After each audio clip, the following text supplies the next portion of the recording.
안녕하십니까. 금요일 이슈이다 시간입니다. 대통령의 말하라고 별장에 대한 FB 급습으로 역풍을 맞고 있는 바이든 정권이 초강수로 대응하고 있습니다. 대통령이 반출한 문건이 핵무기 관련 서류라는 등 자신들이 앞선 문서 목록에 공개되면 대통령은 사면 초과에 빠질 것이라고 으름장을 놓고 있는데요. 오히려 대통령은 앞선 문서를 당장 공개하라고 목소리를 높이고 있습니다. 전직 대통령에 대한 압수수색이 자신들의 의도와 달리 정적에 대한 탄압으로 내비치자 바이든 정권은 당혹해하고 있는데요. 이에 대응한다는 것이 법무부로 하여금 대통령이 단순한 기록물을 가져간 게 아니라 핵무기 등 국가안보사항 문서들을 빼돌렸다는 프레임을 씌운 겁니다. 그냥 간단하게 생각해보면요. 대통령이 그런 민감한 문건을 빼돌렸다. 그렇다면 국립기록청이 가장 처음 문제 삼을 게 그런 안보 문건 아니겠습니까? 15박스 분량을 이미 회수했는데 그런 문건을 우선시 회수하거나 그런 문건부터 달라고 난리를 피웠어야 하는 것 아닙니까? FB의 공작질 냄새가 나는 것은 저뿐인가요? 이 얘기는 좀 더 후에 들려드리기로 하고요. 일단 뉴스에 비친 소식부터 짚어보겠습니다. 바이든 행정부가 트럼프 대통령 자택에 대한 연방수사국의 압수수색 사실을 공식 확인했습니다. 그러면서 직전 대통령에 대한 이러한 전례 없는 강제 수사에 대해 상당한 근거가 있다고 강조하며 정치적 의도가 깔린 표적 수사가 아니다라고 밝혔습니다. 메릭 갈랜드 법무장관은 11일 기자회견에서 FB가 8일 트럼프 전 대통령이 플로리다주 마라라고 리조트 내 자택을 압수수색했다고 말했는데요. 이어 압수수색 영장 신청을 자신이 직접 승인했고 연방법원에서도 이를 받아들여 영장을 발부했다며 정치적 수사라고 반발하는 대통령의 주장을 반박했습니다. 낸시 펠로시와 일당들은 하원특별위원회는 조사 과정에서 대통령의 기록물 일부가 훼손되고 일부는 마라라고로 반출된 사실을 확인했다며 반출 자료에는 국가기밀로 표시된 문서도 있었다고 주장하는데요. 대통령 측이 뻔히 자신에게 화가 될 기록을 반출해 별장에 놔둘 이유가 뭐가 있겠습니까? 이런 게 바로 공작질이죠. 지난 1월 트럼프 대통령 측은 문서 15상자를 국립문서보관소에 반환했습니다. 하지만 그것들은 기밀 문서들이 더 있다면서 이번 압수수색을 실시했는데요. 대통령 측이 협조하며 내주려던 김정은과의 서신 기타 등등을 마치 대단한 보안 문건이라도 되는 듯 의기양양 가져갔다는 게 대통령 법무팀의 증언입니다. 이래서 역풍을 맞자 갈랜드 장관은 압수수색에 대해 상당한 근거가 있었다며 이 사안에 대한 상당한 공익을 근거로 마이애미 연방법원의 압수수색 영장 내용을 공개해달라고 청구했다고 밝혔는데요. 이게 뻥카인지 아닌지는 두고 봐야겠죠. 일단 압수수색 영장에는 트럼프 대통령이 반출한 구체적인 기밀 문건 등이 적시되어 있을 것으로 보여 영장이 공개되면 상당한 파장이 예상된다고 좌파 매체들은 흥분하고 있는데요. 워싱턴 포스트는 FB의 압수수색 대상에 핵무기 관련 기밀 문건이 포함됐다고 보도하며 이것이 FB와 법무부가 신속하게 이를 되찾고자 하는 화급한 압수수색의 동기가 됐을 것이라고 추측했습니다. 말 그대로 추측이고 억측인데요. 핵무기 관련 기밀 문건을 대통령이 빼갔다면 바이든은 취임하자마자 이거를 빌미로 대통령 기소하고 잡아 넣었을 겁니다. 어디서 이런 뻔한 거짓말을 하는지 이해할 수가 없는데요. 대통령도 워싱턴 포스트의 보도 내용에 대해 핵무기 이슈는 나에 대한 다른 조사와 마찬가지로 날조라고 어이없어 했습니다. CNN은 마이애미 연방법원이 법무부 측의 영장 공개를 동의하는지 트럼프 전 대통령 측과 12일 오후 3시까지 협의하도록 지시했다고 보도했는데요. 대통령이 이미 당장 공개하라고 일갈했습니다. 트럼프 전 대통령은 갈랜드의 회견 직후 성명을 내고 법무부에 완전히 협조적이었음에도 영장이 발부돼 압수수색이 진행됐다고 분노했습니다. 또한 트루스 소셜을 통해 마라라고 압수수색 영장과 관련 서류를 즉각 공개하라고 정면으로 응수했습니다. 이에 덧붙여서 비미국적이고 부당하고 불필요한 마라라고 사저 침입과 관련한 문서 공개에 찬성한다고 밝혔는데요. 당당한 대통령의 모습이 오히려 지지층에게 부각되는 순간이었습니다. 지금 FB고 법무부는 마치 지네들의 생명의 위협이 느껴진다. 대통령 지지자들이 폭력 행위를 할까봐 걱정된다. 뭐 이런 식으로 대통령 지지자들을 모욕하고 있는데요. 무슨 대통령 지지자들이 테러리스트입니까?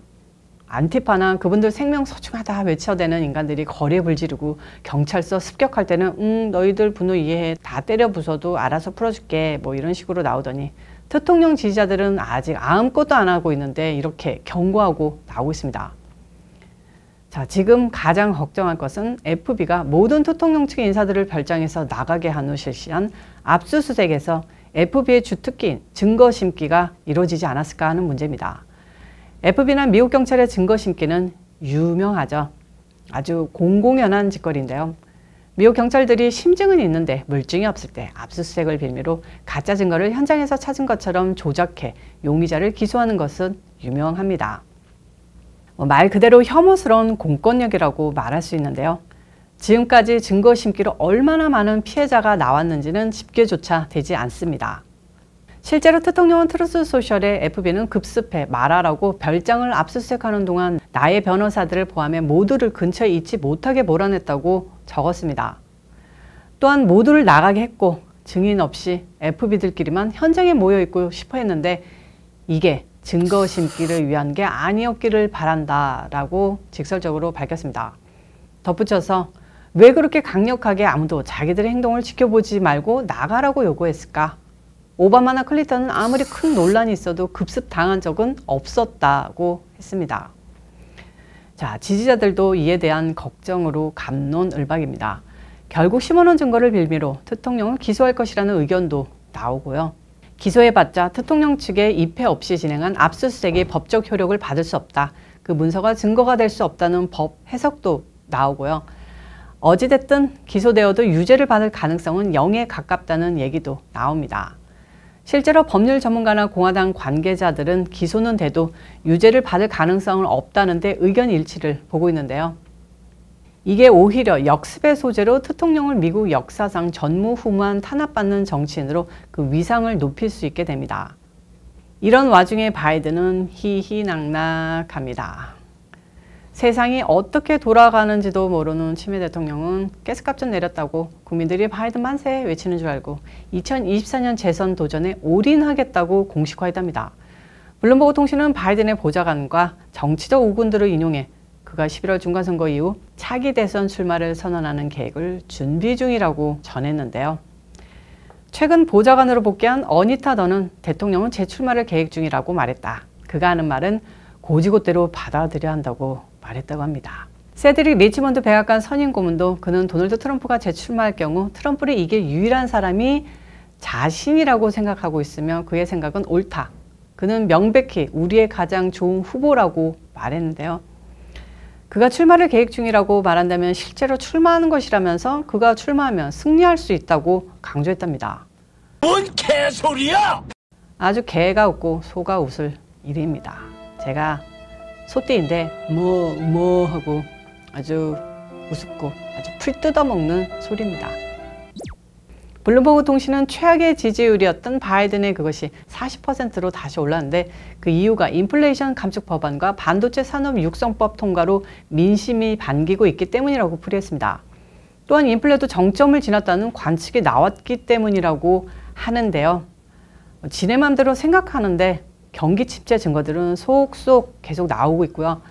침체가 안 오면 가스가 오히려 더 올랐을 겁니다. 단순한 민주당 지지자들의 낙관적 마인드 점점 더 거슬리기만 합니다. 희희낙낙하며 16일까지 휴가를 보내고 있는 바이든.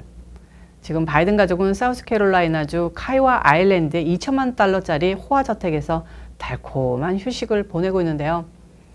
정작 FB 급습받아 독방에 갇혀야 할 훈터 등등이 있는데 말입니다. 헤지펀드 설립자 제임스 올윈의 부인 소유인데 그 마리아 올린이라는 여자는 엄청난 민주당 후원자이자 바이든의 절친이라고 합니다.